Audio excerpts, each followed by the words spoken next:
তা প্রায় ১৯৯০ সালের কথা। এই ঘটনাটি একটি রিকশাওয়ালার সাথে ঘটেছিল। তিনি আবার অন্য সব রিকশাওয়ালার থেকে একটু ব্যতিক্রম ছিল, কারণ সবাই কাজে বের হতো দিনে, কিন্তু উনি আবার কাজে বের হতো রাতে, কারণ রাতে একটু বেশি ভাড়া পাওয়া যেত। এভাবে অনেক দিন চলছিল, কিন্তু হঠাৎ একদিন ঘটে যায় তার সাথে এই ভয়ানক ঘটনা। না, আজকে ভাড়া টাড়া পাওয়া যাইতেছে না। এদিকে আবার কি বৃষ্টি ডায়না শুরু হইল, আর এই বৃষ্টির মধ্যে কেই বা আসবে। দেখি, আমিও একটু দেখি, মানুষজন না পেলে আমিও বাড়িতে চলে যাব। মেঘাচ্ছন্ন রাত, বৃষ্টির সময়, তাছাড়া মানুষজনও তেমন একটা রাস্তায় নেই, কারণ রাত তখন প্রায় অনেক গভীর। চারপাশে ঝিঝি পোকা ও শিয়ালের ডাক, কেমন যেন শরীরে একটু হিম হয়ে আসছে। এগুলো ভাবতে ভাবতে সে এগোতে লাগলো। খানিকটা পর বৃষ্টিও থেমে গেল এবং মাদ্রাসার সামনে থেকে কোনো একটা হুজুর যেন তাকে ডাকছে।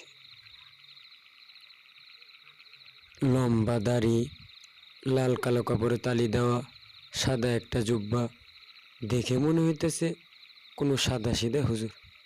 আর তাছাড়া এই রুটে তো আমি প্রায় সময়ই গাড়ি চালাই, কিন্তু এই হুজুরকে তো কখনো দেখি নাই।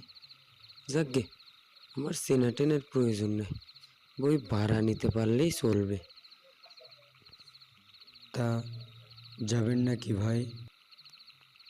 ওই যাওয়ার জন্যেই তো এত রাতে গাড়ি নিয়ে বাইরেছি। তা কোথায় যাবেন হুজুর?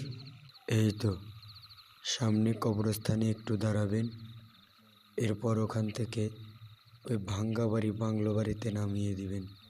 তা না হয় গেলাম, কিন্তু হুজুর ওই এত রাতে ভাড়া কিন্তু একটু বেশি দিতে হবে।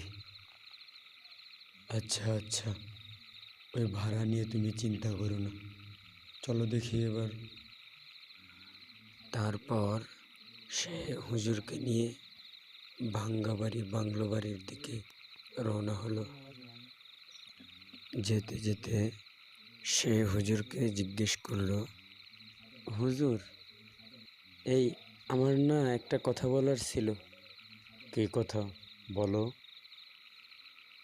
না মানে, আমি তো প্রায় সময়ই এই রুটে চলাচল করি, দিনে কয়েকবার যাতায়াত করি, কিন্তু আপনাকে কোনো সময় এই রুটে দেখি নেই তো, তাই আর কি।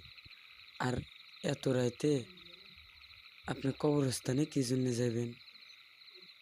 আমি এই মাদ্রাসায় নতুন চাকরি পেয়েছি, আজকে ছুটি পেয়েছি, বাড়িতে যাচ্ছি, তাই ভাবলাম একটু জিয়ারত করে যাই কবরস্থানে। রিকশাওয়ালা বেশ ভালো মনেই গল্প করতে করতে তার সাথে যাচ্ছিল, কিন্তু সে কি জানে তার সাথে কি হতে যাচ্ছে। এভাবেই কিছুক্ষণ পর তারা সেই কবরস্থানের সামনে চলে আসলো যেখানে তাদের যাওয়ার কথা ছিল। হুজুর, নেন, আসে পড়েছি কবরস্থানে, তাড়াতাড়ি গিয়ে আপনার কাজ সেরে নিন। বোঝেনি তো এত রাত, তাছাড়া শুনেছি কবরস্থানও নাকি বেশি ভালো না। ঠিক আছে, যাচ্ছি যাচ্ছি, কিন্তু একটা কথা, আমি যাওয়ার পর তুমি পিছনের দিকে ঘুরে তাকাবে না, আমি আসার পরেও তুমি তাকাবে না। আমি তোমাকে যেতে বলবো, তুমি যাবে, খবরদার পিছনের দিকে তাকাবে না। হুজুরের মুখে এমন কথা শোনার পর শরীরে একটা হালকা বাতাস বয়ে চলল, ভয়ের অনুভূতি হতে শুরু করলো। এত রাতে একা একা, আর এত রাতে কেনই বা কবরস্থানে গেল?